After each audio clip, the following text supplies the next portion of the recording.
what kind of water should I drink? Because obviously, if this is a problem of degraded, polluted water, and we either are going to degrade or we're going to start a new culture based on purified water. Number one, there's no stuff in the water. What do I mean by stuff? I mean aluminum and chlorine and chloramines and fluoride and glyphosate and birth control pills and Prozac and microplastics. But everybody drinking water from a municipal tap has most of those, if not all those things in it. So you cannot have stuff in the water and have it be healthy water. Not only did we have water with no stuff in it, we had water that had the entire complement of minerals. It had all the minerals of the earth in the water. And probably the earth got it from the sea, so it had all the minerals from the sea eventually show up in the water. That's step two.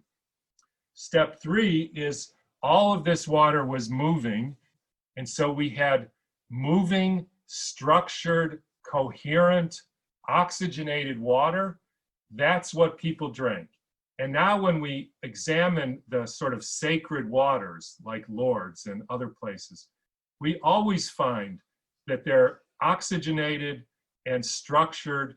You cannot have water that has no movement, that's dead in pipes, and that has almost no oxygen in them.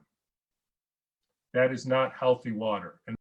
And the final step is this water that bubbled up from the earth or over streams was exposed to the electromagnetic fields, the energy, so this water in the streams was exposed to the frogs and the crickets and the birds and the songs of nature and the earth fields and on and on and on.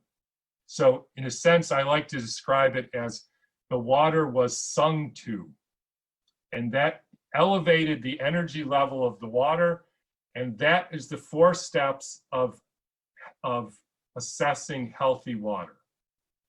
Now, as I said, all the water in your tap has none of those 4 steps. It has stuff in it.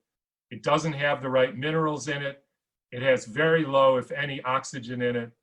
It is not structured or coherent, and it was sung to by mechanical pipes and all kinds of negative electromagnetic influences, and even not the birds, because apparently 90% of the birds, and I don't know what percent of the insects, are not even here anymore. So that's the problem. Now, a lot of people over the last months since the cancer book have sent me water to try. I've investigated them. I'm not a water scientist, but I've tried to learn what I can about how to evaluate this.